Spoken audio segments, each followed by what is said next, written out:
Okay, so friends, we are starting here this session. It is આ session હું ગુજરાતીમાં છે, એનું પ્રેઝન્ટેશન ઇંગ્લિશમાં રહેશે, પણ હું તમને ગુજરાતીમાં સમજાવીશ.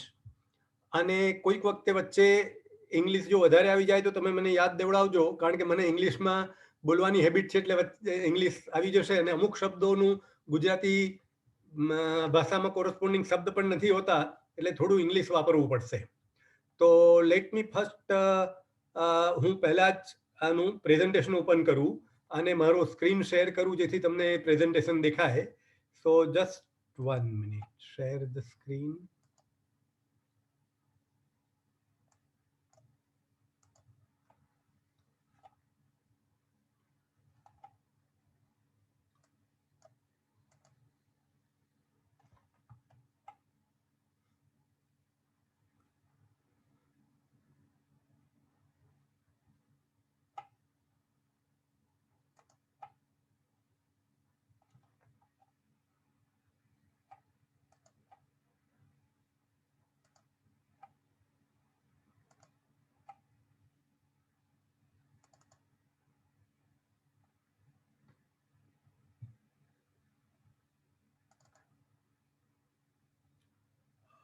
બધાને આ સ્ક્રીન દેખાય છે?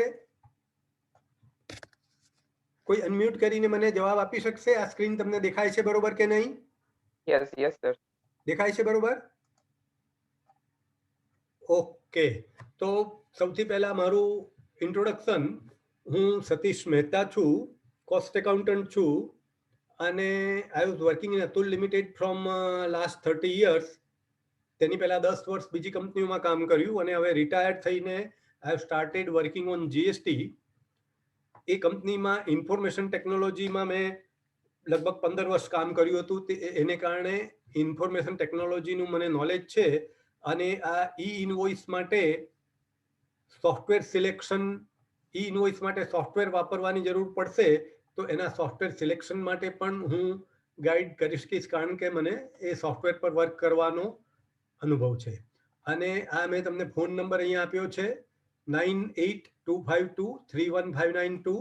એ નોટ કરી લેજો. અને તમારે અહીંયા આ વેબિનારનો રેકોર્ડેડ સેશન યુટ્યુબ પર મૂકીને એની લિંક આ વોટ્સએપ ગ્રુપ જેનું નામ છે ઈ ઇનવોઇસ હબ, તેમાં મૂકીશું અને આ પ્રેઝન્ટેશન પણ મૂકીશું. એટલે તમે જો ઈ ઇનવોઇસ હબના મેમ્બર બનો તો તે લિંક તમને મળશે, અને એ મેમ્બર બનવા માટે આ નંબર પર મને મેસેજ મોકલાવજો.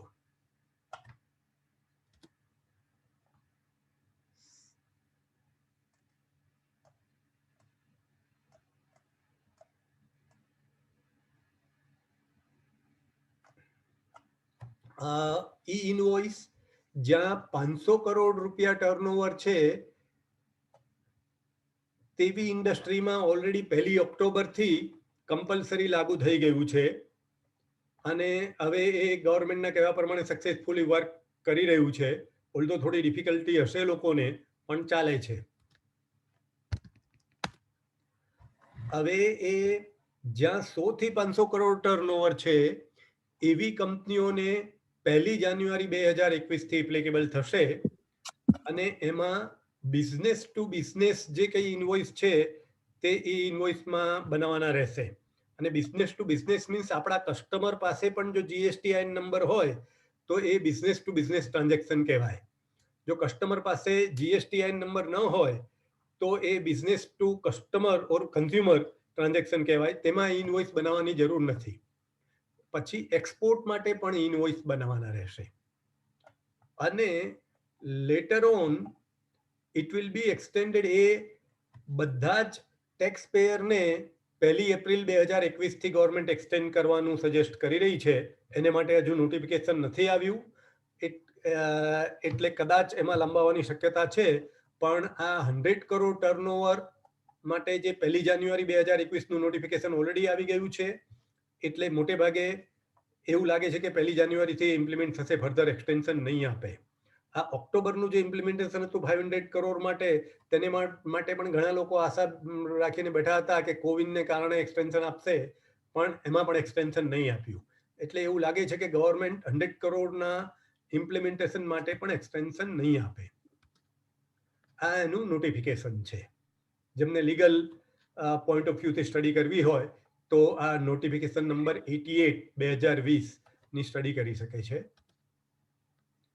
હવે સૌથી પહેલા તો તમને તમારી કંપનીને ઈ ઇનવોઇસ એપ્લિકેબલ છે કે નહીં તે ચેક કરવું હોય તો તમારે એગ્રીગેટ ટર્નઓવર જોવું પડે.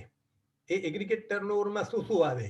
તો પહેલા તો તમારું B2B સેલ, બીજું B2C cell, export, exam supply. તમારી કંપની થોડું એક્ઝામ મટીરિયલ વેચતી હોય અને થોડું ટેક્સેબલ મટીરિયલ વેચતી હોય તો પણ આ લિમિટ ગણવા માટે એક્ઝામ મટીરિયલનું સેલ પણ ઇન્ક્લુડ કરવું પડે. અને state transfer from your own GSTN number in one state to another state, એ પણ આમાં ઇન્ક્લુડ કરવું પડે.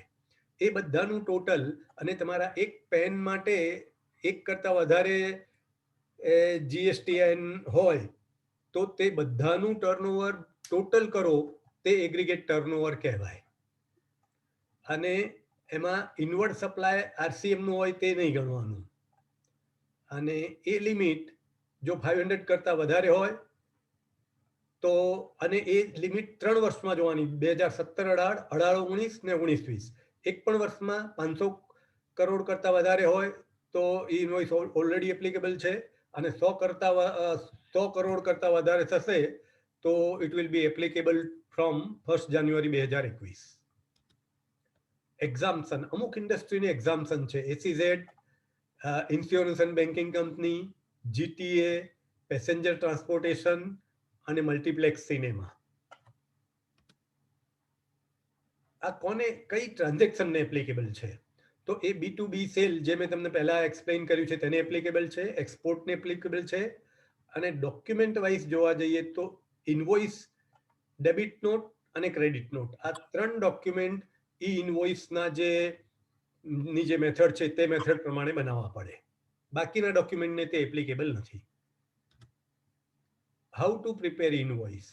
નાઉ this is the most important part.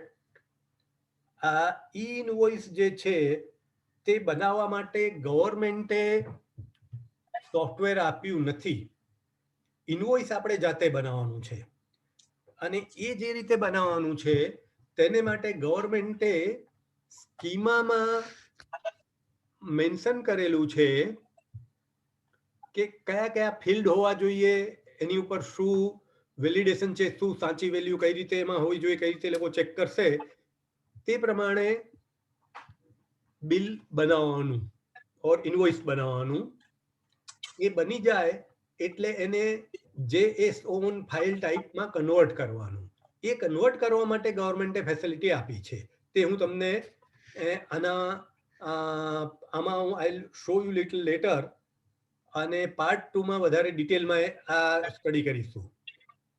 આપણો આ જે વેબિનાર છે તે ટોટલ 3 પાર્ટમાં ડિવાઈડ થયેલો છે. આ જે બેઝિક ડિટેલ આવશે, સેકન્ડ પાર્ટમાં પોર્ટલ ઉપર કઈ રીતે વર્ક કરવું તે બતાવીશું, અને થર્ડ પાર્ટમાં સોફ્ટવેર કઈ રીતે સિલેક્ટ કરવું તે બતાવીશું. એટલે આમાં વધારે ડિટેલ સેકન્ડ પાર્ટમાં જશે. પછી એ JSON ફાઇલ બની ગઈ એટલે એને ગવર્મેન્ટ પોર્ટલ પર અપલોડ કરવાની રહેશે. એ અપલોડ કરો પછી ગવર્મેન્ટ પોર્ટલ એને ચેક કરશે. એમની રિક્વાયરમેન્ટ પ્રમાણે બરોબર જો બનાવ્યું હશે તો ગવર્મેન્ટ એને ડિજિટલી સાઇન કરીને એ JSON ફાઇલ એની સાથે IRN number, invoice reference number અને QR કોડ બંને એડ કરીને ડિજિટલી સાઇન કરીને તમને પાછું મોકલશે. અને એ જે પાછું આવે that is valid E invoice. A invoice તમારે તમારા ક્લાયન્ટને મોકલવાનું. આ બધા સ્ટેપ આપણે સેકન્ડ પાર્ટ ઓફ વેબિનારમાં વધારે ડિસ્કસ કરીશું.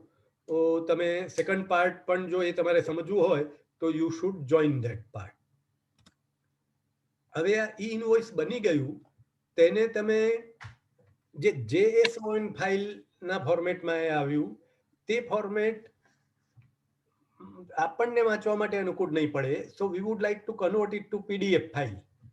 એ PDF ફાઇલમાં કન્વર્ટ કરવા માટે, અને એ PDF ફાઇલમાં QR code must be there in addition to other detail of invoice બનાવવા માટે GSTમાં કેટલી ડિટેલ જોઈએ તે તમને ખબર જ હશે. તે ઉપરાંત ઈ ઇનવોઇસ માટે એક QR કોડ એડ કર્યો છે, તે હોવો જોઈએ. IRN ઓપ્શનલ છે, એ હોય કે ના હોય ચાલશે. અને એ આઈધર તમે સપ્લાયરને PDF ફાઇલ મોકલી શકો, અથવા તો એને પ્રિન્ટ કરેલી ફાઇલ મોકલો તો પણ તેની પર QR કોડ હોવો જોઈએ. અને જો તમે એ PDFમાં કે પ્રિન્ટ કરેલી ફાઇલમાં તમારી કંપનીનો લોગો એડ કરવો હોય અને તમારી ફોર્મેટ પ્રમાણે એને પ્રોપર ફોર્મેટ કરવું હોય તો તમે કરી શકો છો. Most important requirement is QR code. અને એ QR કોડ તમારો કસ્ટમર સ્કેન કરીને વાંચે એટલે એની ઇમ્પોર્ટન્ટ ડિટેલ ઓફ ઇનવોઇસ એને મળી જાય. અને જો તમે JSON ફાઇલ મોકલી હોય તો એમાં ફૂલ ઇનવોઇસ હોય તો એને ડેટા એન્ટ્રી કરવી જ નહીં પડે, ડાયરેક્ટ એના ડેટા સોફ્ટવેરમાં એ ટ્રાન્સફર કરી શકે, જો એની પાસે એ ટાઈપનું સોફ્ટવેર હોય તો. અને મેઇન બેનિફિટ એ છે કે તમારા કસ્ટમરને એની ડેટા એન્ટ્રી નહીં કરવી પડે, ઓટોમેટિકલી એ બધા ડેટા JSON ફાઇલમાંથી પિકઅપ કરી લે. હવે આમાં આપણે IRN શું છે? તો આપણે ગવર્મેન્ટને જ્યારે ઇનવોઇસ મોકલીએ છીએ તો તે ઇનવોઇસ ગવર્મેન્ટ વેરીફાઈ કરે છે, અને જો પ્રોપર હોય તો ઇનવોઇસ રેફરન્સ નંબર આપે છે એને.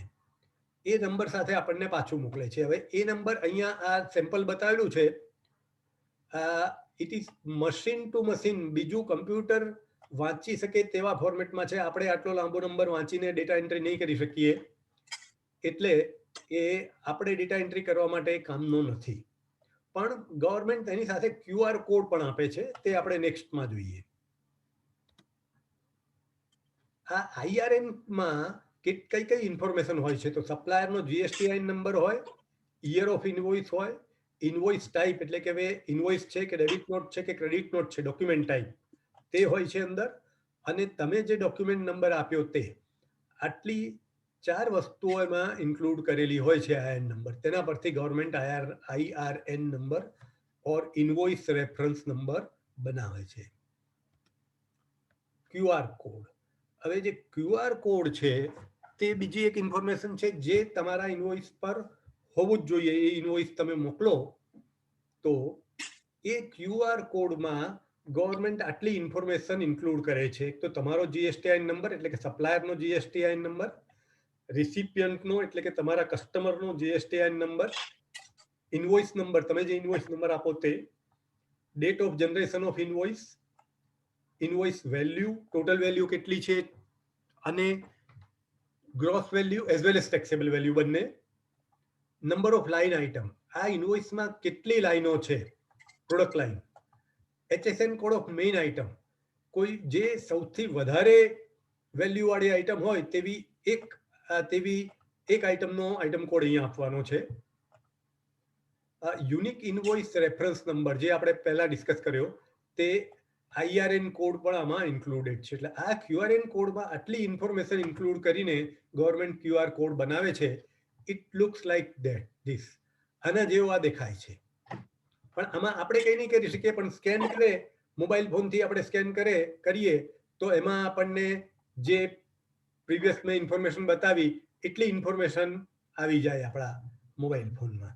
અને then mobile phone will be able to tell because of IRN whether it is correct, valid e-invoice or not. Sir sorry sir. હા બોલો. સર આપણે સ્ક્રીન નથી દેખાતી. સ્ક્રીન નથી દેખાતી? બંધ થઈ ગયું? હા બંધ થઈ ગયું. મારે અહીંયા તો બરોબર ચાલે છે. મેં અત્યારે પાછું આપણા ફેસ જોવાના મોડમાં આવ્યું. હવે એ બધાને દેખાય છે બરોબર? Yes yes. મારો ફેસ દેખાય છે? યસ.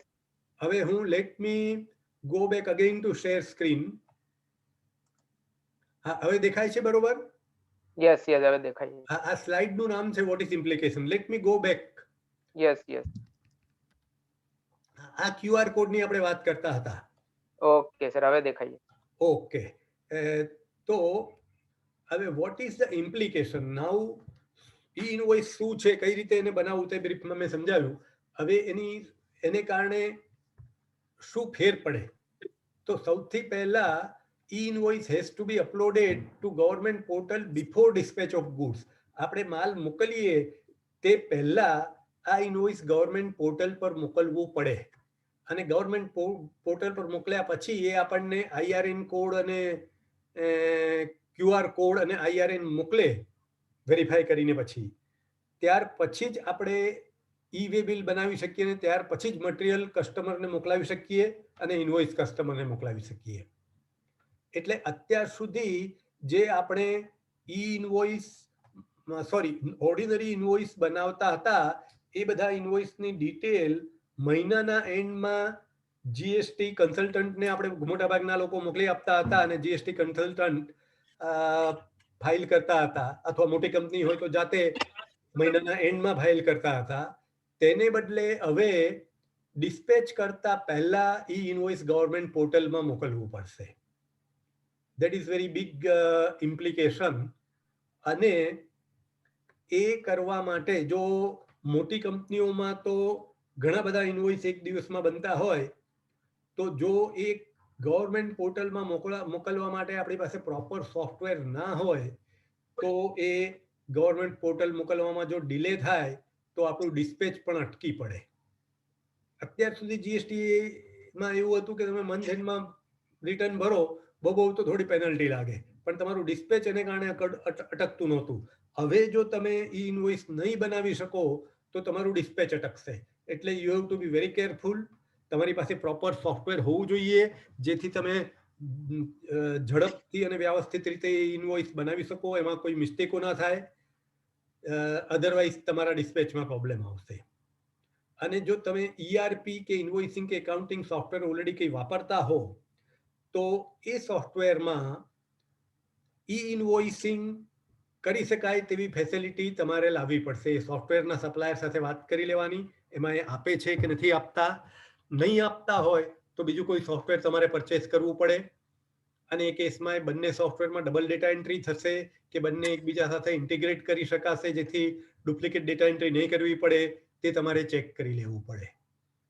સો બે બહુ જ ઇમ્પોર્ટન્ટ આની ઇમ્પ્લિકેશન છે. એક તો તમારે મટીરિયલ મોકલતા પહેલા ઇનવોઇસ ગવર્મેન્ટ પોર્ટલમાં ડિપોઝિટ કરવું પડશે અને બીજું કે એને માટે તમારી પાસે પ્રોપર સોફ્ટવેર હોવું જોઈએ. અને મોટે ભાગની કંપનીઓને સોફ્ટવેરમાં કંઈ ચેન્જ કરવાની પણ જરૂર પડી શકે. આ પર્ટિક્યુલરલી રેડ અક્ષરમાં મેં લખ્યું છે કે જે અમુક ઓર્ગેનાઇઝેશન પાસે જો અમુક ઓર્ગેનાઇઝેશને એવું પણ કરવું પડે કે આ ERP કે ઇન્વોઇસિંગ સોફ્ટવેર ચેન્જ કરવું પડે તો એ ઓર્ગેનાઇઝેશને અત્યારથી જ પ્રયત્ન શરૂ કરી દેવા જોઈએ જેથી નવું સોફ્ટવેર કયું સારું છે પ્રોપર સિલેક્ટ કરીને એને પરચેસ કરીને ઇન્સ્ટોલ કરી શકાય. છેલ્લી ઘડીએ જશો તો તમે પ્રોપર નેગોશિએશન નહીં કરી શકો ને તમારે ઘણી હાઈ પ્રાઇસ આપવી પડશે. અત્યારે તમે પ્રોપર સિલેક્શન પણ કરી શકશો અને સારું સોફ્ટવેર પરચેસ કરી શકશો. હવે આ પાર્ટ પૂરો થયો. આપણે બીજા પાર્ટમાં જઈએ તે પહેલા કોઈ ક્વેશ્ચન છે? આમાં બધાને બરોબર સમજણ પડી ગઈ છે?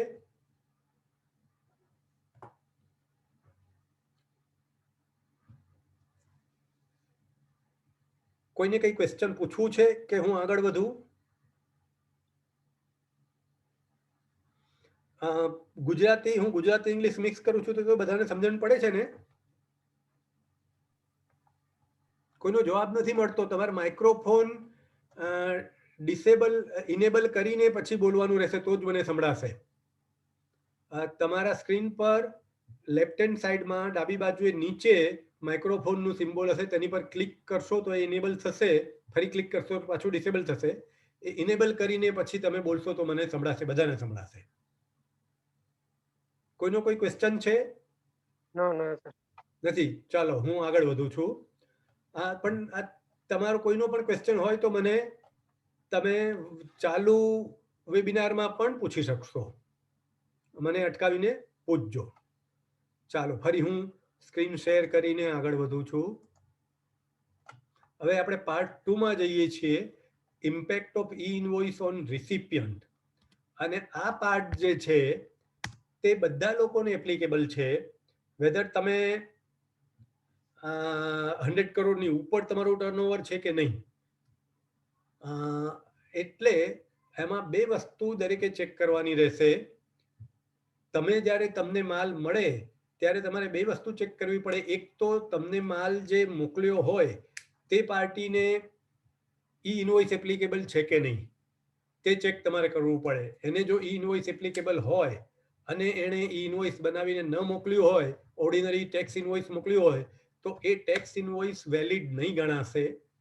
તમને એની પર આઈટીસીની ક્રેડિટ નહીં મળે અને એ જો માલ રસ્તામાં પકડાય તો ઇનવોઇસ વગર માલ આવી રહ્યો છે તેવું ગણીને તેની સામે એક્શન લઈ શકશે ગવર્મેન્ટ ઓફિસર. એટલે એ વેરી ઇમ્પોર્ટન્ટ છે. તમારે ધ્યાન રાખવું પડે કે તમારા સપ્લાયરને જો 100 કરોડ કરતાં વધારે ટર્નઓવર હોય, સોરી અત્યારે 500 કરોડ કરતાં વધારે ટર્નઓવર હોય તો એ ઇનવોઇસ બનાવીને જ તમને મોકલે અને 1 જાન્યુઆરીથી તે 100 કરોડની લિમિટ થઈ જશે. બીજો પાર્ટ, એમણે જે ઈ ઇનવોઇસ બનાવીને તમને મોકલ્યું એ વેલિડ ઇનવોઇસ છે કે નહીં તે તમારે ચેક કરવું જોઈએ. ઘણી વખતે એ ઇનવોઇસ મોકલી આપે, તમને એવું લાગે કે આ ઈ ઇનવોઇસ છે, પણ ખરેખર એ ઇનવોઇસ હોય જ નહીં.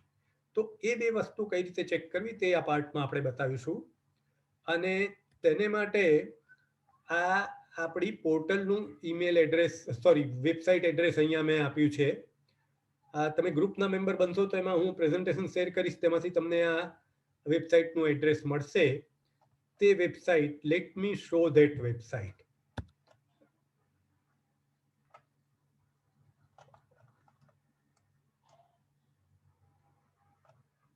એક મિનિટ, હું વેબસાઇટ ઓપન કરી લઉં.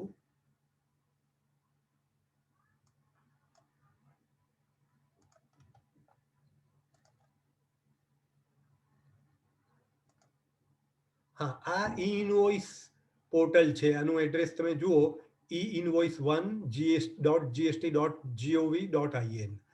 આ પોર્ટલ ઉપર તમે હેલ્પમાં જાઓ અને હેલ્પમાં ટૂલમાં જાઓ તો વેરીફાઈ QR કોડનો ઓપ્શન મળે છે. અહીંયા વેરીફાઈ QR કોડમાં જાઓ તો અહીંયા તમારે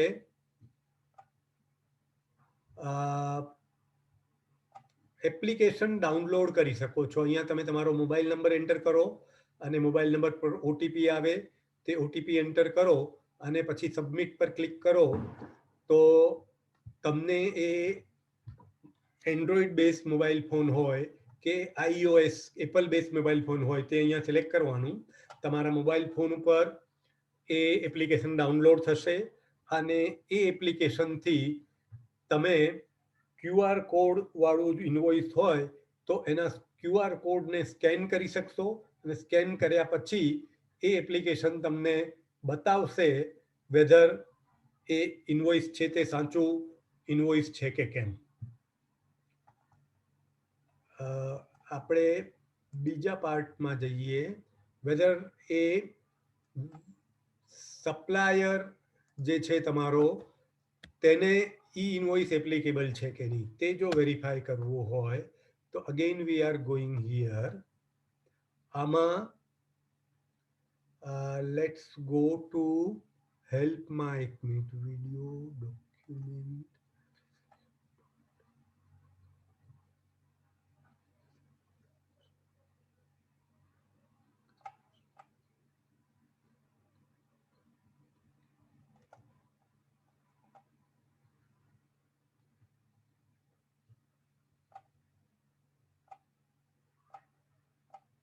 આ સર્ચમાં તમે જાઓ તો અહીંયા ઈ ઇનવોઇસ સ્ટેટસ ઓફ ટેક્સપેયરનો ઓપ્શન છે, તે ઓપ્શન પર ક્લિક કરો તો અહીંયા તમારે તમારા જે સપ્લાયર હોય તેનો GSTN નંબર અહીંયા નાખી શકો.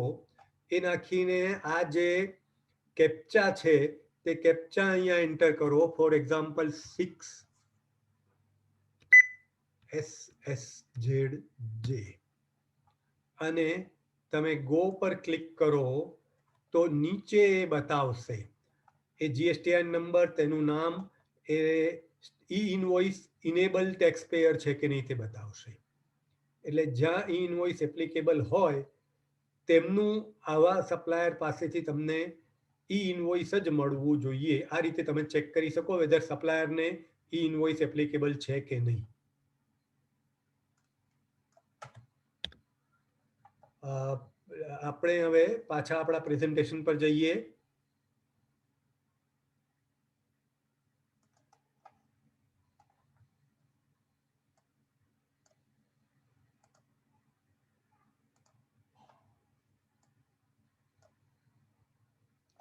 તો આ આપણે how to check e invoice applicability જોયું.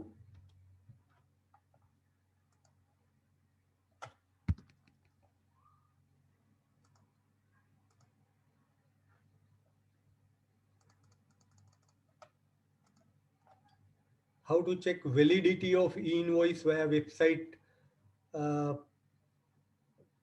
આપણે ટૂલ ડાઉનલોડ કરીને ઇનવોઇસની વેલિડિટી કઈ રીતે ચેક કરવું તે જોયું. હવે એ જ રીતે વેબસાઇટ ઉપર ચેક કરવું હોય તો પણ ઓપ્શન છે. Let me go to that option.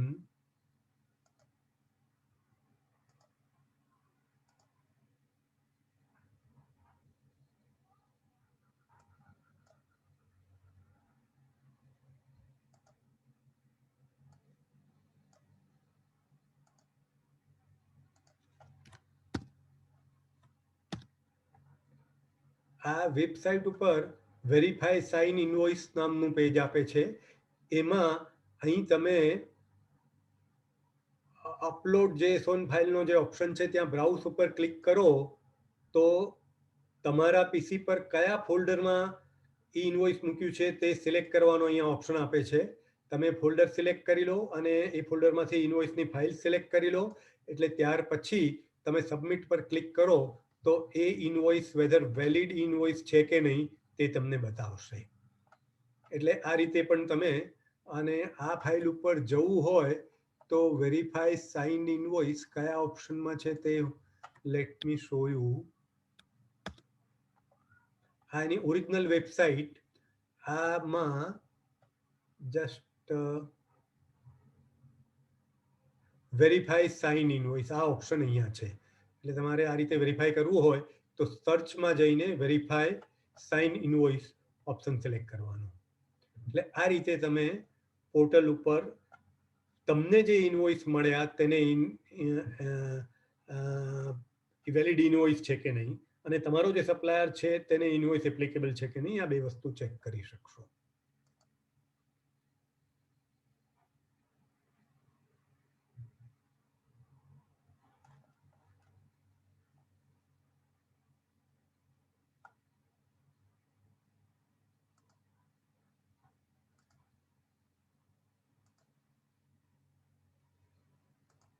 એક મિનિટ હો. Again let me start the presentation.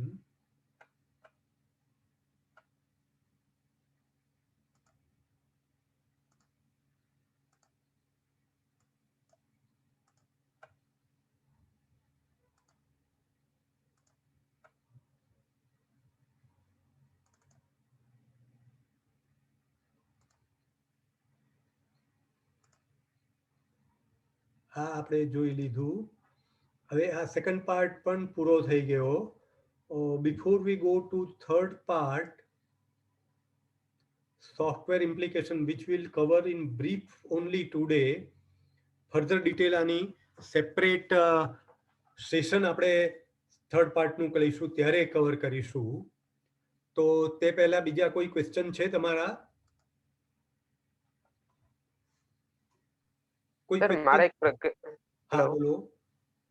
મારે એક પ્રશ્ન છે.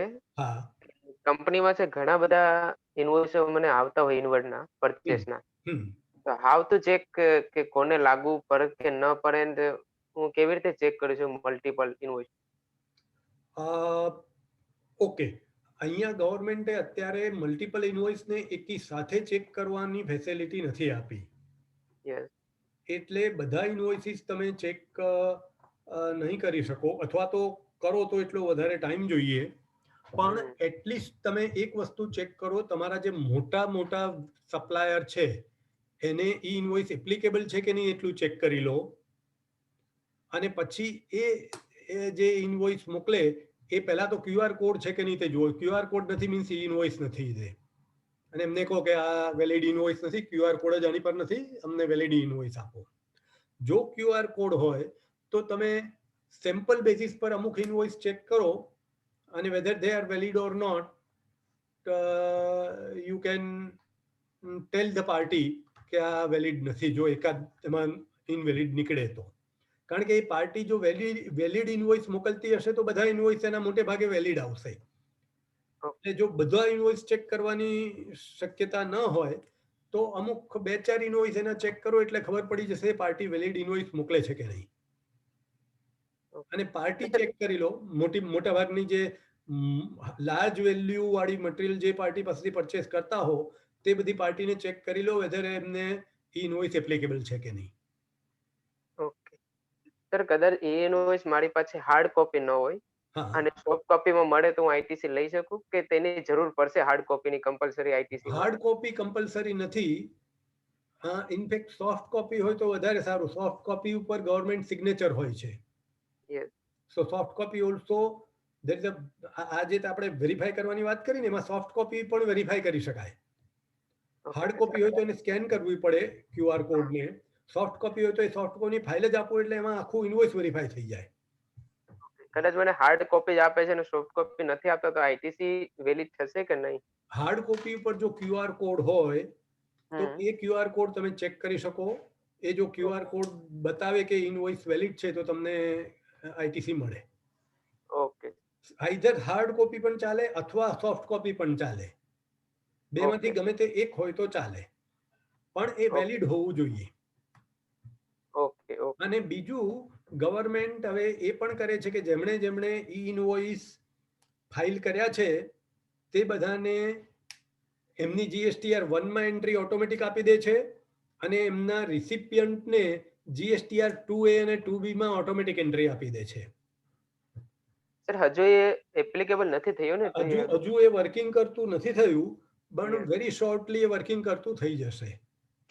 ઓકે. એટલે એ એક વખત વર્કિંગ કરતું થઈ જશે. આઈ થિંક રિસન્ટલી જ એનો સર્ક્યુલર આવ્યો હતો. હવે એમાં મને અત્યારે એક્ઝેક્ટ ડેટ નથી, કઈ ડેટ એમણે આપી ક્યારથી એપ્લિકેબલ કરશે. કદાચ થઈ પણ ગયું હોય. એક વખતે ચેક કરી શકો તમે. કરી લીધેલું છે મેં અત્યારે. નથી હજુ એઝ ઓન ટુડે હજુ નથી આવતું? નથી આવતું. અચ્છા, તો વેરી શોર્ટલી પણ એ આવવા માંડશે. અને એક વખતે આવવા માંડશે તો GSTR 1 સોરી તમારે 2A જોવાનું તમે રિસિપિયન્ટ તરીકે. તો 2A માં તમે જોશો તો એક આ IRC નામનું કોલમ હશે. એમાં IRC બતાવશે. જ્યાં IRC હોય ઇનવોઇસ રેફરન્સ નંબર એ હોય દેટ મીન્સ એ ઇનવોઇસ તમને ખબર પડશે. પણ વેરી શોર્ટલી એ ચાલુ કરશે. ચાલુ કરવાનું જ હતું, ઠીક છે થોડી ગવર્મેન્ટના સાઈડે થોડી ડિલે થઈ છે, પણ એ ચાલુ થઈ જશે પછી તમારે એક એક ઇનવોઇસ બધું ચેક નહીં કરવું પડે. એમાં જેટલા ઇનવોઇસ દેખાઈ ગયા મીન્સ એ તો વેલિડ ઇનવોઇસ છે. સર, અગર કોઈ ઇનવોઇસ એપ્લિકેબલ છે અને એ પાર્ટી નથી કરતું તો પાછળથી આપણને ખબર પડે કે આ ઇનવોઇસ એને એપ્લિકેબલ હતું ને છતાં પણ તે મેન્યુઅલી ઇનવોઇસ આપણે બનાવીને આપે છે તો આઈટીસી જે તે એસેસમેન્ટ વખતે આપણે એલાઉ કરશે કે નહીં? આઈટીસી નહીં મળે તમને. એણે ઇનવોઇસ બનાવીને આપવું પડશે તો જ આઈટીસી મળશે. Otherwise government officer will tell you to reverse the ITC. એક્ટમાં તો ક્લિયર પ્રોવિઝન લખેલું છે કે any invoice where e applicable is applicable અને જો ઇનવોઇસ નહીં બનાવે, ઓર્ડિનરી ઇનવોઇસ બનાવે તો ઇનવોઇસ વેલિડ જ નહીં ગણાય. આપણને તો નથી ખબર પડવાની કે ઇનવોઇસ એપ્લિકેબલ થશે કે નહીં, એનું ટર્નઓવર કેટલું છે. એ જ મેં તમને પેલું ટૂલ બતાવ્યું ને, તમે ચેક કરી શકો ને. ઓકે. મેં અત્યારે એક ટૂલ બતાવ્યું જેમાં તમે તમારા સપ્લાયરનો GSTIN નંબર એન્ટર કરો વેબસાઇટ ઉપર જઈને. ઓકે સર, તો તમને જોવા મળે એને ઇનવોઇસ એપ્લિકેબલ છે કે નહીં. એ મારે એક સિંગલ ચેક કરવા પડશે. એક સપ્લાયરને ચેક કરવા પડે. યસ. અપ ટુ માર્ચ સુધી જ ને? માર્ચ પછી બધાને કમ્પલસરી છે ને? ગવર્મેન્ટ અત્યારે તો કહે છે કે 1 એપ્રિલ થી બધાને કમ્પલસરી કરશે. પણ અત્યારે મને ડાઉટ લાગે છે કારણ કે ઘણા બધા નાના જે સપ્લાયર છે તેમની પાસે તો કમ્પ્યુટર બી નહીં હોય, ઇન્ટરનેટ કનેક્શન ના હોય, કોઈ એવો એમ્પ્લોય ના હોય કે જે ઇનવોઇસ બનાવીને ગવર્મેન્ટ પોર્ટલ પર અપલોડ કરી શકે. એટલે નાના સપ્લાયરને એમાં બહુ તકલીફ પડશે. એટલે પણ એ લોકોએ સોફ્ટવેર પણ આપેલા ને શરૂઆતમાં ઈ ઇનવોઇસ આવ્યું ને ત્યારે ગવર્મેન્ટે શરૂઆતમાં 2 વર્ષ 3 વર્ષ પહેલા 10 કંપનીના નામ આપેલા ને લિંક આપેલી હતી કે આ તમે સોફ્ટવેર વાપરો અને આ તમે પોર્ટલ એએસપી ની હેલ્પ લો, એએસપી ની હેલ્પ લો તમે. હા, ASP ની પ્રોવાઈડરની help લો, હેલ્પ લો. that is right. We have to take help of application service provider, that means software vendor. અને આપણે સોફ્ટવેર પરચેસ કરીને આપણે બનાવવાનું નહીં, છે. તો ફ્રી ઓફ ચાર્જ આપવાના 10 કંપની નામ આપણે દેવા, ફ્રી ઓફ ચાર્જ આપવાના તે વખતે. 10 કંપની નહીં, એ 10 કંપની તમે 10 GSTN પોર્ટલની વાત કરો છો. હા, હવે એ પોર્ટલ ઉપર એમણે ઇનવોઇસ તમે ઇનવોઇસ એક વખતે તમારા ફોર્મેટમાં બનાવી લો, ત્યાર પછી એને JSON માં કન્વર્ટ કરવાની ફેસિલિટી આપી છે ગવર્મેન્ટે. That is free facility. Okay. પણ એ કરવા માટે તમારે એક ઇનવોઇસના ડેટા ગવર્મેન્ટે જે એક્સેલ ટૂલ આપ્યું છે તેમાં એન્ટર કરવા પડે. બરાબર. એટલે એ એમને જ અનુકૂળ પડે જેમના દિવસમાં 2-4 ઇનવોઇસ બનાવવાના હોય. કરેક્ટ. જો તમારે 100 ઇનવોઇસ બનાવવાના હોય અને 100 ઇનવોઇસની તમે ડેટા એન્ટ્રી કરવા બેસો, ઘણો ટાઈમ બગડે. ઓટો પોપ્યુલેટ થવું જોઈએ તો જ થાય. હા, ઓટો પોપ્યુલેટ. અને એને માટે તમારું જે ઇનવોઇસ પ્રિપેરેશન સોફ્ટવેર છે એમાંથી તમને જો એવી એક્સેલ ફાઇલમાં આઉટપુટ આપે કે જેમાં એમાં જેટલા રિક્વાયર્ડ કોલમ છે બધા કોલમ હોય, અને એક્ઝેક્ટલી તે જ ફોર્મેટમાં હોય, એમાં જે રીતે ડેટા જોઈએ તે રીતે ડેટા હોય, તો એ એક્સેલ ફાઇલમાંથી તમે કોપી કરીને ત્યાં સ્પેશિયલ વેલ્યુ કરી શકો. અને તો પછી બલ્કમાં એકી સાથે JSON ફાઇલ બની જાય અને એ JSON ફાઇલમાંથી વેલિડ ઇનવોઇસ બનાવી શકો. પણ એ સોફ્ટવેરમાં તમને એ ફેસિલિટી હોવી જોઈએ. એ સોફ્ટવેરમાં જો તમારી પાસે એ એક્સેલ ફાઇલ બી તમને એ ફોર્મેટમાં નહીં આપતું હોય તો તકલીફ. અને બીજી એ સોફ્ટવેરમાં એવી ફેસિલિટી હોઈ શકે કે એ સોફ્ટવેર જાતે જ એ ઇનવોઇસની JSON ફાઇલ ક્રિએટ કરીને પોર્ટલ પર ડાઉનલોડ કરે અને ત્યાંથી જે પાછું QR કોડ અને IRN ઇનવોઇસ રેફરન્સ નંબર, હા IRN એ મળે તે પાછું તમારા પીસીમાં સર્વર પર સેવ કરી દે. એ જો મળે તો તમને એ ટોટલી ઓટોમેટિક વર્ક થાય અને એ થાય પછી તમે ઈ-વે બિલ તરત બનાવી શકો. ઇનવોઇસની ડિટેલ ઈ-વે બિલમાં બધી ઓટોમેટિક જતી રહેશે. સ્ટાર્ટિંગમાં ટીચિંગ પ્રોબ્લેમ છે, પણ ધીરે ધીરે તમારે વિધિન 2-3 મહિના ડિસેમ્બર પછી આવી જવું જોઈએ. સોફ્ટવેર એટલે સેવા સારા છે, સારા પણ હોય, રિઝનેબલ હોય અને કામ લાગે પબ્લિકને. હા, ઘણી બધી કંપનીઓએ સોફ્ટવેર બનાવવાનું શરૂ કરી દીધું છે અને ધીમે ધીમે સોફ્ટવેર માર્કેટમાં લો પ્રાઇસ વાળા સોફ્ટવેર પણ મળશે. પણ અત્યાર સુધી મારો અને બીજા પણ જીએસટીના કન્સલ્ટન્ટ, ઘણા બધા કન્સલ્ટન્ટનો ઓપિનિયન એવો છે કે 1 એપ્રિલથી બધા માટે કદાચ કમ્પલસરી નહીં કરી શકાય. 100 કરોડને બદલે કદાચ 25 કરોડ માટે પહેલા કમ્પલસરી કરે અને પછી બીજા 3 મહિનામાં કે 6 મહિના પછી બાકીના લોકો માટે કમ્પલસરી કરે. કારણ કે સૌથી વધારે તકલીફ જે સૌથી નાના સપ્લાયર છે તેમને પડવાની છે. બરાબર. જે મોટા સપ્લાયર છે તેમને બહુ વાંધો નહીં આવે. 100 કરોડનું કદાચ ઇમ્પ્લિમેન્ટ થઈ જશે. પછી 100 પરથી 25 થી 100 કરોડ વાળાને પણ એટલો બધો વાંધો નહીં આવે. પણ 25 કરોડ કરતા નાના જે સપ્લાયર છે તેમને વધારે તકલીફ પડશે. હા, એક વાર સોફ્ટવેર સેટ થઈ ગયા પછી વાંધો ના આવે. એક ઇનોવેશન એટલે 100 હોય. સોફ્ટવેર સેટ થઈ જાય, પણ એવી કંપનીઓ છે કે જેમની પાસે પીસી નહીં હોય, જેમની પાસે પીસી ચલાવનાર કોઈ માણસ નહીં હોય, જેમની પાસે ઇન્ટરનેટ કનેક્ટિવિટી નહીં હોય, એ તો પછી સર્વિસ પ્રોવાઇડરની હેલ્પ લેવી જ પડશે. હા, એ બધું એમણે કરવું પડશે, અરેન્જ કરવું પડે, પીસી પરચેસ કરવું પડે, ઇન્ટરનેટ કનેક્ટિવિટી લેવી પડે, એકાદ સારો માણસ રાખવો પડે જે સોફ્ટવેર બરોબર ચલાવી શકે.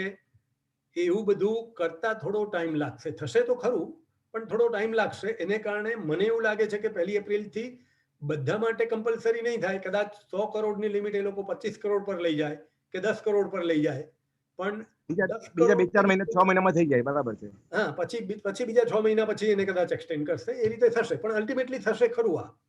કારણ કે government is bent on it. કોઈ પણ રીતે ગવર્મેન્ટને કરવું છે.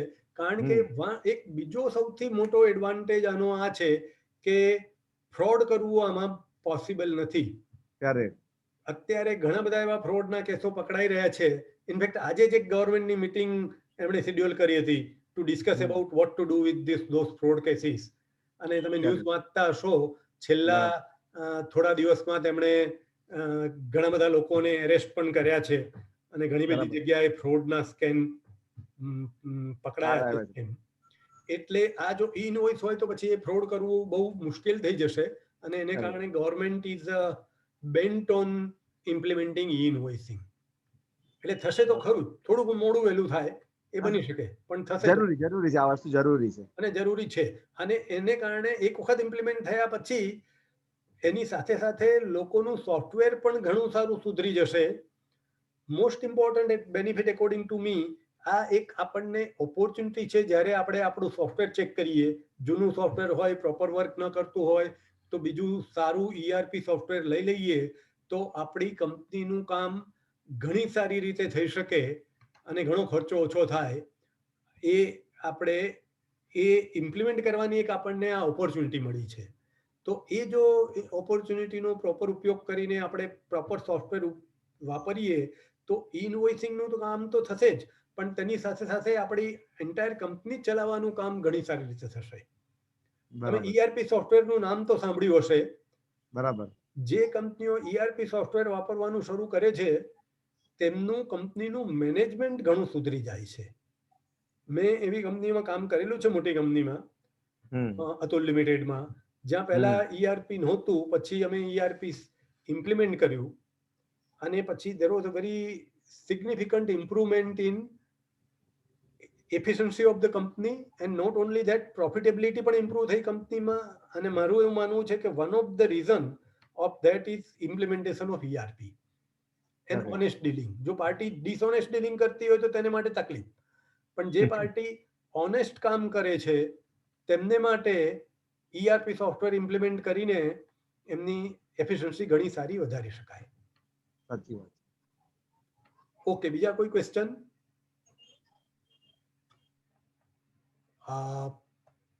Okay, we'll go to part 3.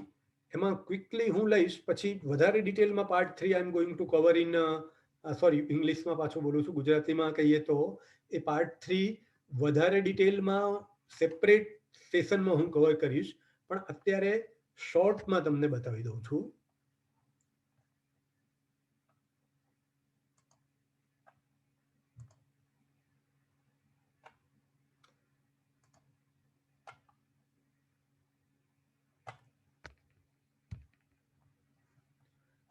Type of e invoice software.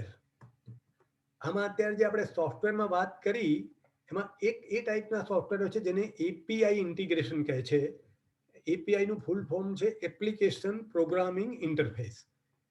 A software ગવર્મેન્ટની પોર્ટલ અને તમારે ત્યાં જે ઇનવોઇસ બનાવવાનું સોફ્ટવેર હોય કે ERP સોફ્ટવેર હોય એ બંનેને કનેક્ટ કરી દે. એટલે તમારા સોફ્ટવેરમાંથી ડેટા ડાયરેક્ટ ગવર્મેન્ટ પોર્ટલમાં ઓટોમેટિક જાય. ગવર્મેન્ટ પોર્ટલ વેલિડેટ કરીને પાછું IRN અને QR કોડ મોકલે તે પાછું તમારી સોફ્ટવેરમાં આવીને સ્ટોર થઈ જાય. And that is you don't have to do anything, everything will be automatic.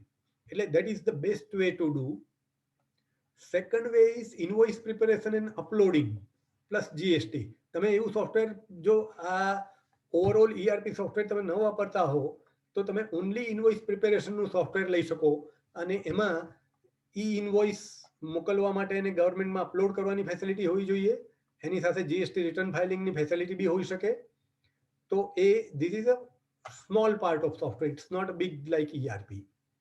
Then another option is you can have this type of software plus accounting પણ એમાં હોય, એટલે સાથે ને સાથે એકાઉન્ટિંગ પણ થઈ જાય.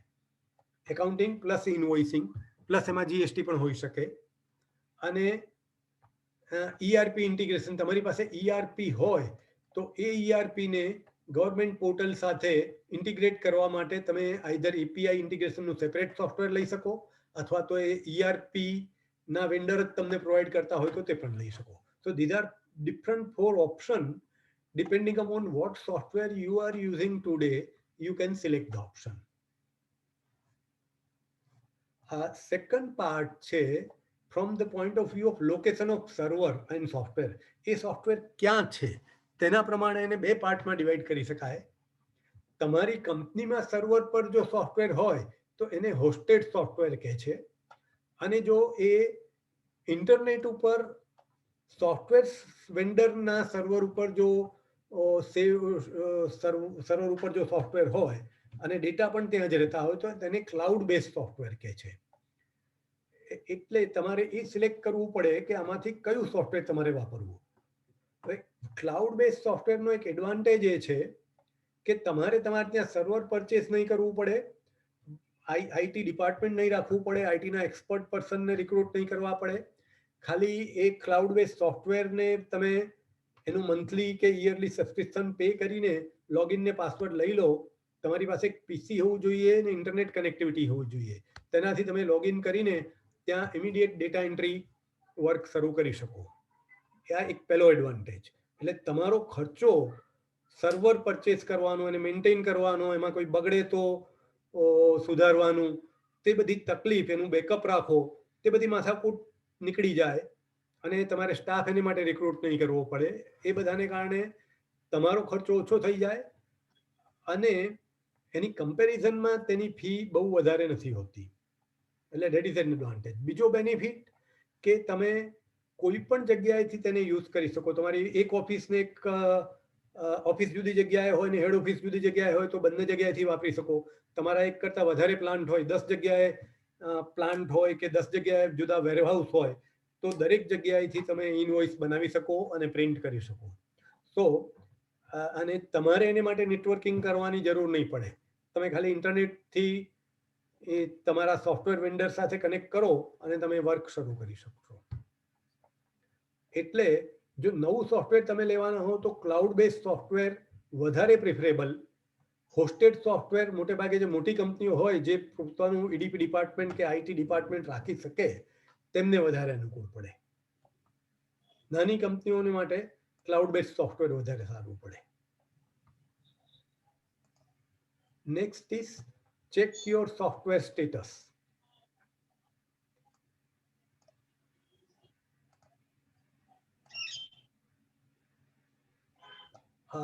અત્યારે તમે કયું સોફ્ટવેર વાપરો છો અને એ કેવું છે તે તમારે ચેક કરવું જોઈએ to decide which software to purchase. Are you using only invoicing or GST or ERP અને એકાઉન્ટિંગનું કમ્પ્લીટ સોફ્ટવેર વાપરો છો? અને આર્ધે એ એક જ સોફ્ટવેર છે કે જુદા જુદા સોફ્ટવેર વાપરો છો? કેટલું જૂનું એ સોફ્ટવેર છે? એ ચાલે છે બરોબર? તમે એનાથી ખુશ છો કે એ બરોબર નથી ચાલતું? તમારે ઓલરેડી એ વર્ષો જૂનું સોફ્ટવેર છે ને હવે નવું સોફ્ટવેર પરચેસ કરવાની જરૂર છે? એ ઇન્ટિગ્રેટેડ છે? Integrated means accounting, invoicing, store keeping, purchase તે બધું એક જ સોફ્ટવેરમાં છે કે જુદા જુદા સોફ્ટવેરમાં છે? જો જુદા જુદા સોફ્ટવેરમાં હોય તો તમારે અમુક ડેટા બંને સોફ્ટવેરમાં એન્ટર કરવા પડે અને એને કારણે ડબલ ડેટા એન્ટ્રી કે ટ્રિપલ ડેટા એન્ટ્રી થાય. જ્યારે ઇન્ટિગ્રેટેડ સોફ્ટવેર લો તો ડેટા એન્ટ્રી એટલી ઓછી થઈ જાય અને બીજો એડવાન્ટેજ કે એ ડેટા ઓટોમેટિકલી ટેલી થાય. બે જુદી જુદી જગ્યાએ ડેટા એન્ટ્રી કરો તો પાછા બે ડેટા ટેલી નહીં થાય. એકમાં વધારે થઈ ગયું, એકમાં ઓછું થઈ ગયું, પાછું એને કમ્પેર કરો, રિકન્સિલેશન કરો, ટેલી કરો, તેમાં ટાઈમ બગડે.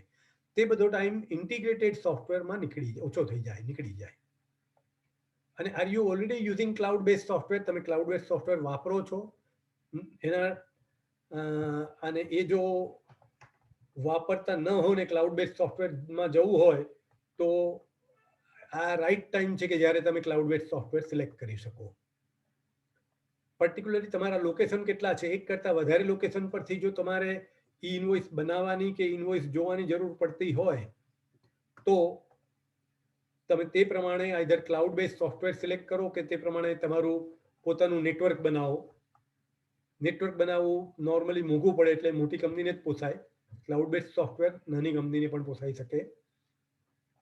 તમારી પાસે જે સોફ્ટવેર છે તે ઇનવોઇસ માટે અપગ્રેડ થઈ શકે એવું છે? તમે એના વેન્ડરને પૂછી જુઓ. થઈ શકે એવું હોય તો વેરી ગુડ.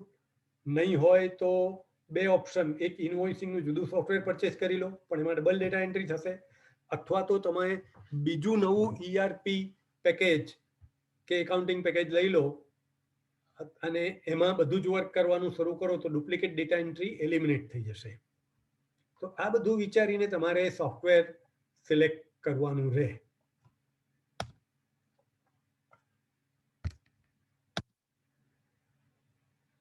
બીજું ગ્રોથ પ્રોજેક્શન, તમારી કંપની કેટલી ગ્રો થવાની છે. જો તમારી કંપની ફ્યુચરમાં બહુ એનું ટર્નઓવર વધવાની શક્યતા હોય તો એ સારું છે કે તમે સારી ક્વોલિટીનું ERP લઈ લો. જો તમે નહીં તો ERP નહીં લો અને ઓર્ડિનરી સોફ્ટવેર એકાઉન્ટિંગ કે ઇન્વોઇસિંગ પેકેજ લેશો અને તમારી સાઇઝ વધશે તો તમારું ડેટા એન્ટ્રી ને તે બધું વર્ક વધશે અને અલ્ટિમેટલી તમને પછી લેટર ઓન પાછું ERP પેકેજમાં જવું પડશે. એ જો અત્યારે ERP પેકેજ લઈ લો તો તમારું કામ ઘણું સારી રીતે થશે અને વારંવાર તમારે સોફ્ટવેર બદલવું નહીં પડે. હવે આ આપણો સોફ્ટવેર વાળો પાર્ટ પૂરો થયો. હવે જેને વધારે ડિટેલમાં સ્ટડી કરવી હોય તેને હું વેબસાઇટના રેફરન્સ આપું છું. આ ઇનવોઇસ પોર્ટલનો એડ્રેસ છે. આ બધી ડિટેલ આખું પ્રેઝન્ટેશન હું ઇનવોઇસ હબમાં મૂકવાનો છું, જે વોટ્સઅપ ગ્રુપ છે. તમે મારા ફોન નંબર પર મને મેસેજ મોકલાવશો તો એ ગ્રુપમાં મેમ્બર બનવા માટે હું લિંક તમને મોકલીશ. બીજા પણ એમાં હબ છે, એમાંથી તમારે જે હબનું મેમ્બર બનવું હોય તેની પર લિંક પર ક્લિક કરશો તો મેમ્બર બની શકશો. બીજો આ એક ગુડ આર્ટિકલ છે ટેક્સ ગુરુનો, તે તમે વાંચીને ઇનવોઇસ વિશે વધારે જાણી શકો.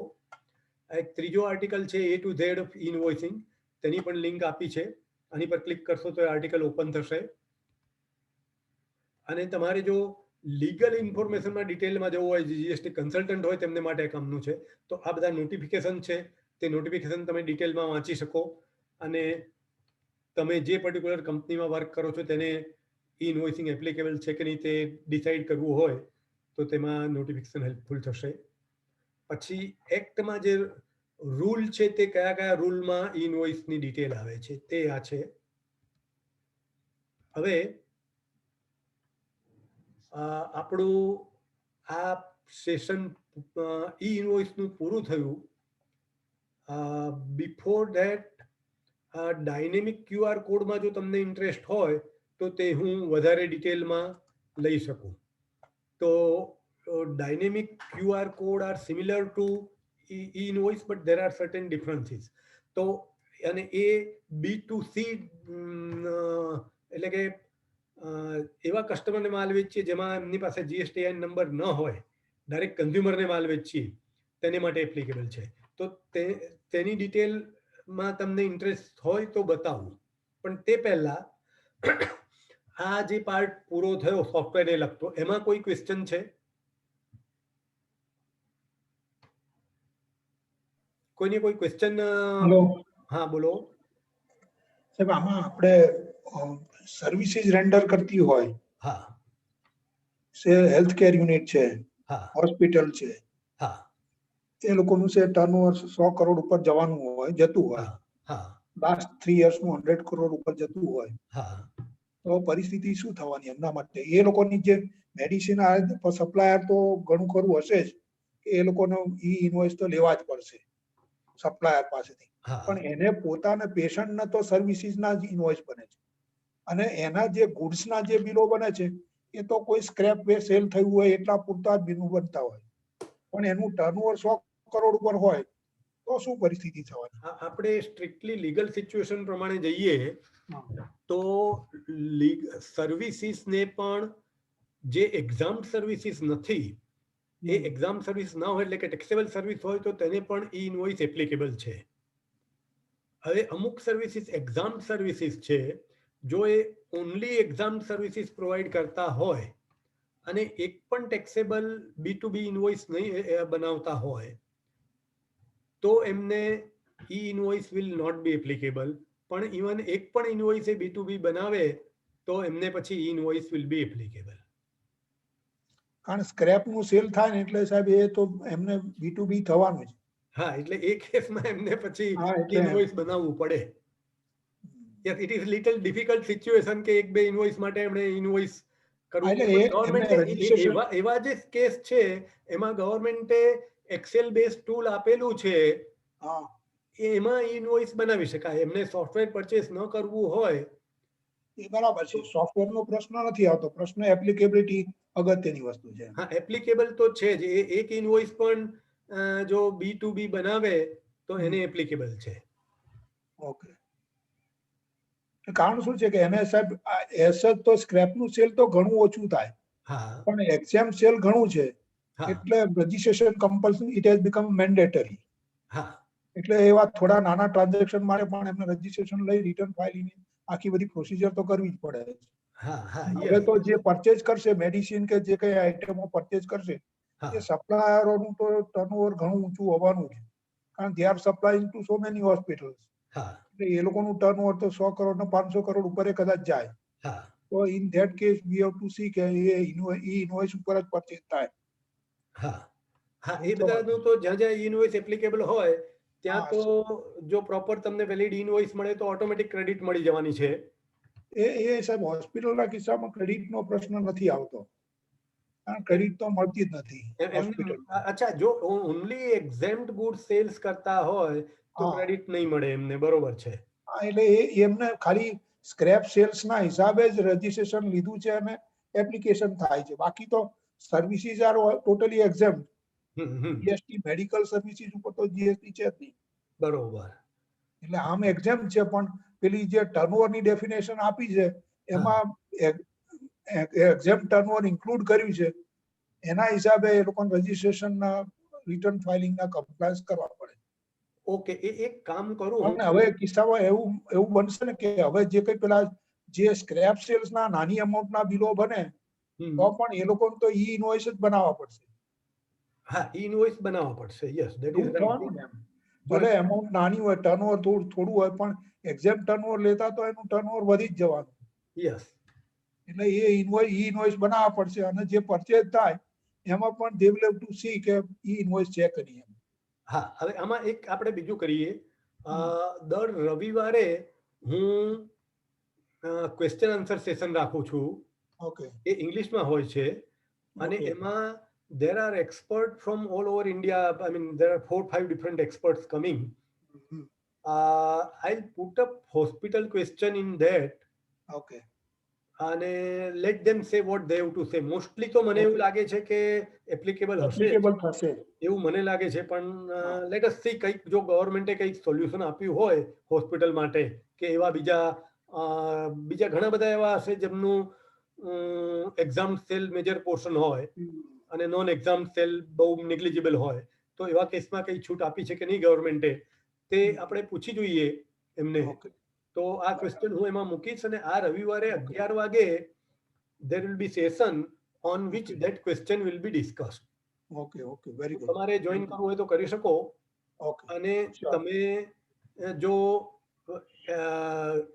જીએસટી એડવાન્સ હબના મેમ્બર બનો તો તમે પણ આવા ક્વેશ્ચન મૂકી શકો અને એ તમે દર રવિવારે એટેન્ડ કરી શકો અને જવાબ મેળવી શકો. શ્યોર. શું નામ તમારું? ધીરજ ઠક્કર. ધીરજભાઈ ઠક્કર. મારું સજેશન છે કે તમે એટલીસ્ટ વોટ્સએપ ગ્રુપના મેમ્બર તો બની જજો. ઓકે. એમાં કશું કઈ ચાર્જ નથી, કશું બગડવાનું. હું છું વોટ્સએપના મેમ્બર છું. તમે ઓલરેડી છો? છું સાહેબ. ઓકે, કદાચ તમે મને નામ નહીં મોકલાવ્યું હશે, મને તમારું નામ યાદ નથી આવતું. ઓકે, હું જોઈ લઉં. ચાલો, તમે નામની ડિટેલ જરા મને મોકલાવી આપજો. એક મિનિટ હું ચેક કરી લઉં. મારી પાસે અહીંયા મોબાઈલ ફોનમાં જો તમે મને ડિટેલ મોકલાવી હશે તો મને ખબર પડી જશે.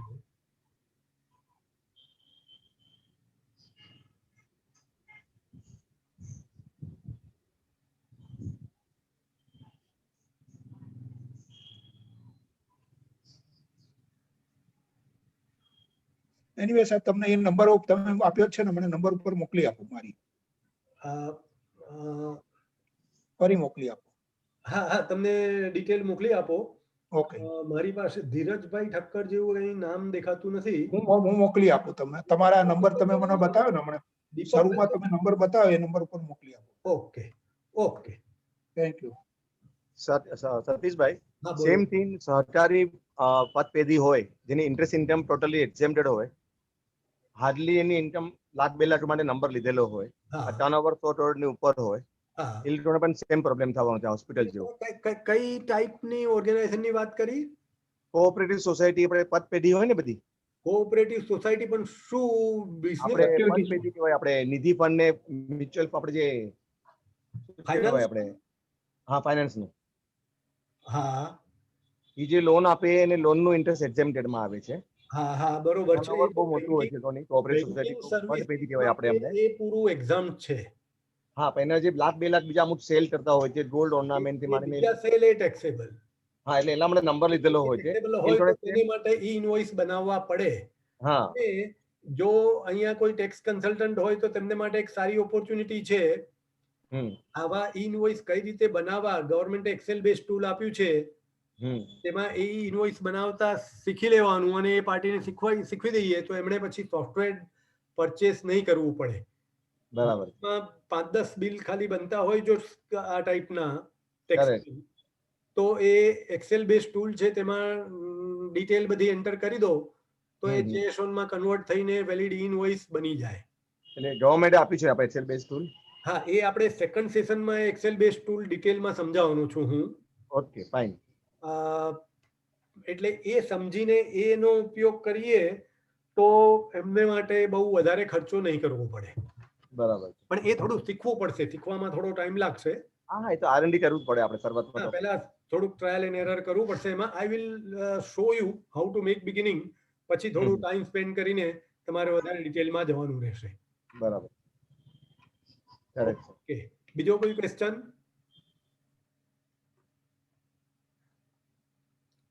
ઓકે, જો નથી ક્વેશ્ચન તો હું હવે હમણાં સાહેબ હું શું કહું છું કે હમણાં કોઈ સોફ્ટવેર એવા રેડી તૈયાર થઈ ગયા ખરા ઈ ઇનવોઇસિંગ માટે? સોફ્ટવેર તો સારા કોઈ તમારા ધ્યાનમાં કયા સોફ્ટવેર અવેલેબલ છે અને એની હું અત્યારે સ્ટડી કરી રહ્યો છું. થર્ડ પાર્ટ ઓફ આપણે જ્યારે વેબિનાર લઈશું ત્યાં સુધીમાં મારી એ સ્ટડી કમ્પ્લીટ થઈ જશે and I will be suggesting which are the good software. અત્યારે already some of the software I have studied, પણ એક ટેલી માટે યુઝફુલ છે સોફ્ટવેર તે GST જેન છે. GST ZEN. એટલે જો ટેલી વાપરતા હો તો તેની સાથે આ GST જેન વાપરીને તમે ઇનવોઇસ બનાવી શકો. સિમિલરલી બહુ મોટા ઓર્ગેનાઇઝેશન છે જે લોકો ERP વાપરે છે તેને માટે સિગ્નેટ નામનું એક સોફ્ટવેર છે, CYGNET. એ સોફ્ટવેર સારું છે. એ ટોટલી ઓટોમેટ કરી આપે છે. એટલે ERP માંથી ઇનવોઇસ બને અને ઓટોમેટિક ગવર્મેન્ટ પોર્ટલ પર જાય, વેલિડેટ થઈને પાછું આવે અને ઇનવોઇસ ERP સોફ્ટવેરમાં સેવ થઈ જાય. You don't have to do anything, everything will be automatic. Okay. અને હા, બીજું કે આના ઇંગ્લિશ સેશનમાં ના સેકન્ડ પાર્ટમાં મેં એક વેણુગોપાલજી કરીને ચાર્ટર્ડ એકાઉન્ટન્ટ છે, તેમણે 40 જગ્યાએ ઇનવોઇસનું ઇમ્પ્લિમેન્ટેશન કર્યું છે ટેલી વાપરીને. ઓકે. તો એનું એક્સપિરિયન્સ શેર કરશે અને શક્ય હશે તો ડેમો પણ બતાવશે ટેલીનો. તો તે સેશન તમે એટેન્ડ કરી શકો. Let me show you the schedule. I think schedule મેં તમે બધાએ જોયું હશે પણ ફરી એકવાર બતાવી દઉં. જસ્ટ એક minute, let me share the screen.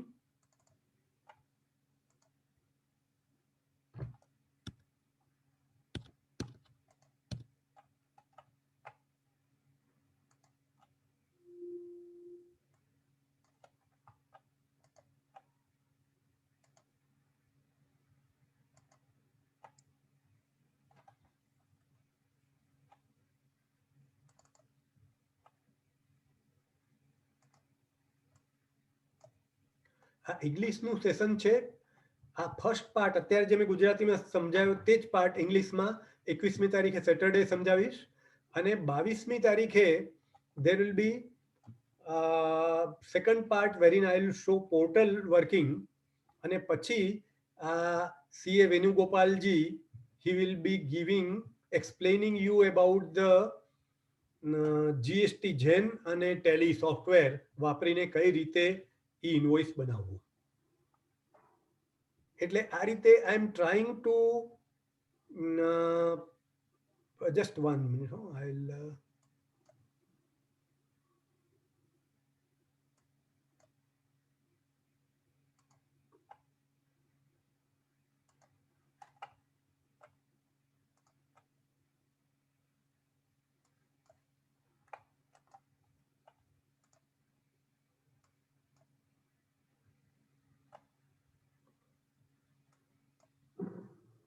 એક મિનિટ હો, જરા થોડો પ્રોબ્લેમ થયો છે.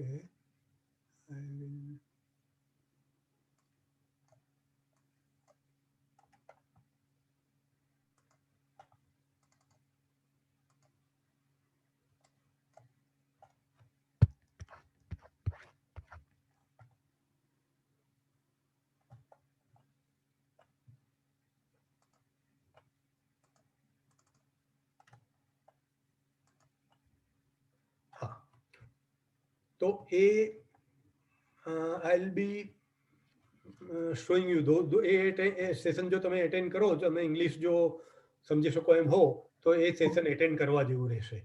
ઓકે, સારું એવું તમને શીખવા મળશે. અને બીજા સેશન જે છે હિન્દી અને ગુજરાતીના સેકન્ડ પાર્ટ ને થર્ડ પાર્ટ, એમાં પણ હું કોશિશ કરીશ જો કોઈ આવા એક્સપિરિયન્સ પર્સન મને મળે તો તેમનો અનુભવ શેર કરવા માટે હું બોલાવીશ, જેથી તમને વધારે જાણવા મળે. ઓકે, પણ એ જે વેણુગોપાલજી છે તે ગુજરાતી નથી, એટલે એ ગુજરાતીમાં શેર નહીં કરી શકશે. અચ્છા, આજે જે આપણે આપણી ટીમમાં જ અત્યારે એક ભાઈ GHCL માં જે છે, would he like to send I think પ્રતિકભાઈ પુરોહિત ને છે કે આઈ થિંક એ નીકળી ગયા લાગે છે. તો એમને જો ઇન્ટરેસ્ટ હોય તો તે પણ શેર કરી શકે કઈ રીતે એમણે ઇનવોઇસ ઇમ્પ્લિમેન્ટ કર્યું અને કઈ આપણને એમાંથી કઈ ગાઈડન્સ મળે. ઓકે, હવે let's try to go to તમને. B2C માટે જે QR કોડ, ડાયનેમિક QR કોડની રિક્વાયરમેન્ટ છે તે સમજવામાં ઇન્ટરેસ્ટ છે તો તે લઈએ, ન હોય તો we will be ending session here. કોઈને ડાયનેમિક QR કોડ સમજવામાં ઇન્ટરેસ્ટ છે which is similar to e-invoice but slightly different?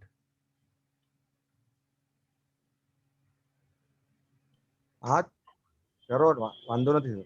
કરવું છે? ઓકે, તો લેટ મી ટ્રાય.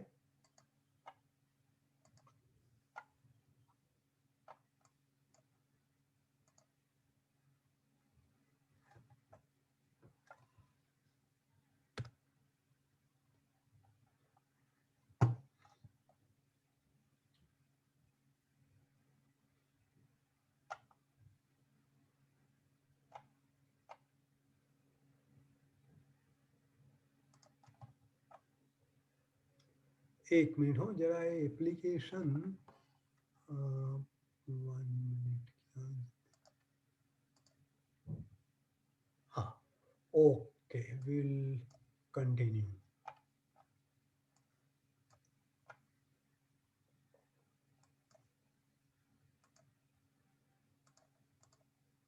હા, ડાયનેમિક QR કોડ.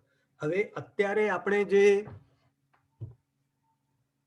ઈ-ઇનવોઇસની વાત કરી તે ઈ-ઇનવોઇસ B2B ટ્રાન્ઝેક્શનને એપ્લિકેબલ છે. એનો અર્થ એવો થયો કે એક બિઝનેસ બીજા બિઝનેસને વેચાણ કરે, ડેટ મીન્સ ધ કસ્ટમર પાસે પણ GSTIN નંબર હોય, એ પણ બિઝનેસમેન હોય, તો એને માટે ઈ-ઇનવોઇસ એપ્લિકેબલ છે.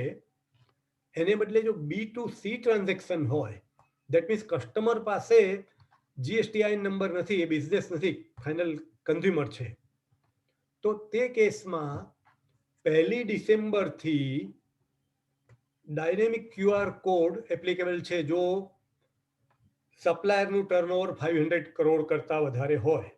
અને બેઝિક એમાં આ બધા મોલને તે જે છે, મોલની ચેઇન હોય, એક કરતાં વધારે મોલ હોય, તેવા બધા ઓર્ગેનાઇઝેશન એમાં કવર થશે. અને આ જે ડાયનેમિક QR કોડ છે એ એમણે જાતે બનાવવાનો રહે છે, અને that is not to be registered with government. I mean that invoice is not to be sent to government to get dynamic QR code. પણ એ ઇનવોઇસ એમણે જાતે QR કોડ બનાવીને એ ઇનવોઇસનો ડિસ્પ્લે કરવાનો રહેશે, જેથી કસ્ટમર એને સ્કેન કરીને તેનું પેમેન્ટ કરી શકે, અથવા ડિસ્પ્લે ન કરવું હોય તો ઇનવોઇસ ઉપર પ્રિન્ટ કરી શકે, એને પણ કસ્ટમર સ્કેન કરીને પેમેન્ટ કરી શકશે. અને એ સપ્લાયરે જાતે એ ડાયનેમિક QR કોડ જનરેટ કરવાનું રહેશે. એટલે એમાં ગવર્મેન્ટ પાસે રજીસ્ટ્રેશન કરવાનો ક્વેશ્ચન નથી. હવે ડાયનેમિક અને ફિક્સ ક્યુઆર કોડમાં શું ડિફરન્સ? અત્યારે પણ તમે જોયું હશે કે ઘણા માલમાં ને ઘણી દુકાનોમાં એ લોકો એક ક્યુઆર કોડ ડિસ્પ્લે કરે છે. એ ક્યુઆર કોડને આપણે સ્કેન કરીએ તો કોને પેમેન્ટ કરવાનું છે, તેની બેંકની ડિટેલ, કયા બેંક એકાઉન્ટમાં પેમેન્ટ ક્રેડિટ થવું જોઈએ તે એમાં આવી જાય અને પછી આપણે એમાં એમાઉન્ટ એન્ટર કરીને ઓકે પર ક્લિક કરીએ તો એમાં પેમેન્ટ કરી શકીએ. જ્યારે એ ફિક્સ ક્યુઆર કોડ રહે, કારણ કે એમાં એ પર્ટિક્યુલર સેલર માટે હંમેશા સેમ ક્યુઆર કોડ રહેવાનો છે, બદલાવાનો નથી. કારણ કે એમાં બેંક એકાઉન્ટની ખાલી ડિટેલ છે, ઓનલી બેંક એકાઉન્ટ અને બેંકની ડિટેલ હોય. તે ડિટેલ ચેન્જ થાય તો જ ક્યુઆર કોડ બદલાય, ત્યાં સુધી તે ફિક્સ રહે. હવે સેકન્ડ જે ડાયનેમિક ક્યુઆર કોડ છે એમાં એ લોકો પેમેન્ટનું એમાઉન્ટ પણ ઇન્ક્લુડ કરવાના છે. એટલે એ દર વખતે જુદું જનરેટ કરવું પડે, કારણ કે દરેક ઇન્વોઇસનું એમાઉન્ટ જુદું હોય. એટલે દર વખતે દરેક ઇન્વોઇસ માટે સેપરેટ ક્યુઆર કોડ જનરેટ કરવો પડે અને તેને કારણે એ ડાયનેમિક ક્યુઆર કોડ કહેવાય છે. એટલે એ લોકો પ્રિન્ટ કરીને ત્યાં ડિસ્પ્લે નહીં કરી શકે. દર વખતે એમણે કમ્પ્યુટરના સ્ક્રીન ઉપર કે બીજા કોઈ એવા સ્ક્રીન ઉપર ડિસ્પ્લે કરવો પડે અથવા તો ઇન્વોઇસ ઉપર પ્રિન્ટ કરવો પડે. એને સ્કેન કરીએ તો એમાઉન્ટ પણ આવી જાય, સપ્લાયરનો બેંક એકાઉન્ટ નંબર ને બેંક ડિટેલ બી આવી જાય. એટલે કસ્ટમરે ખાલી એના ફોન ઉપર એ ક્યુઆર કોડ સ્કેન કરીને, એપ્લિકેશન હોય તો એ ઓટોમેટિક ઓપન થશે અને તેની પર ઓથોરાઇઝેશન માટે ઓકે ક્લિક કરે અને પેમેન્ટ થશે. કે એટ ધ મોસ્ટ ફોન ઉપર પિન નંબર આવે તો એ એન્ટર કરવાનું રહેશે. એ એન્ટર કરીને ઓકે કરશે એટલે એક્ઝેક્ટ એમાઉન્ટ જે બિલનું હોય તે એ પર્ટિક્યુલર સપ્લાયરના એકાઉન્ટમાં ક્રેડિટ થઈ જશે. એટલે this is dynamic QR code.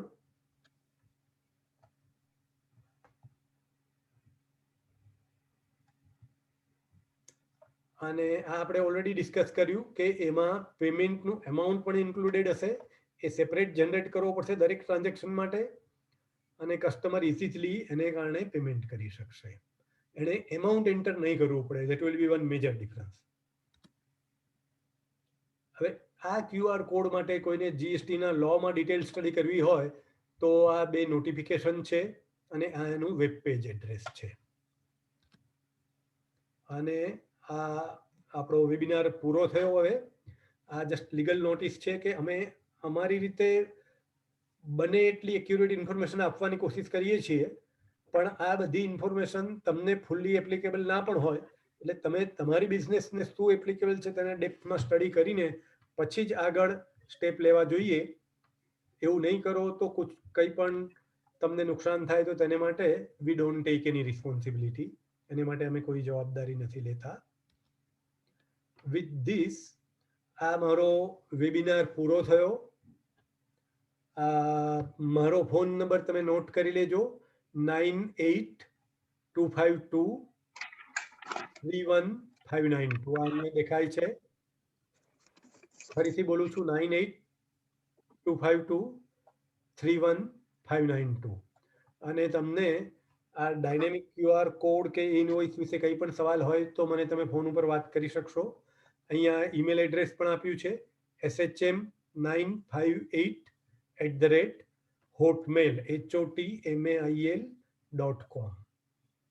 અને તમારે વોટ્સઅપ ગ્રુપના મેમ્બર બનવું હોય તો પણ આ ફોન નંબર પર વોટ્સઅપ મેસેજ મોકલાવજો. I will send you link. અને તમે જુદા જુદા હબ છે, જીએસટી અને એક્સપોર્ટ ઇમ્પોર્ટ, ઇનવોઇસ વગેરે, તમારે જેને મેમ્બર બનવું હોય તેના મેમ્બર બની શકશો. અમે દર રવિવારે ક્વેશ્ચન આન્સર સેશન કન્ડક્ટ કરીએ છીએ. તેમાં કોઈ કોમ્પ્લેક્સ લીગલ ક્વેશ્ચન હોય તો તે પણ મૂકી શકશો.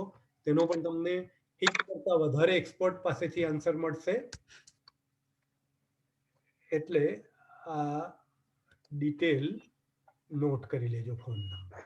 ઓકે, તો થેન્ક યુ સર. આ પૂરું થયું આપણું સેશન. હવે કંઈ તમારું કોઈ સજેશન એવું કોઈ છે? કેવું લાગ્યું આ સેશન? કોઈ suggestion four further improvement? Okay, નથી કોઈ સજેશન તો આપણે બંધ કરીએ છીએ session. Thank you very much. for attending the session and bye. Thank you, sir. Thank you. Bye.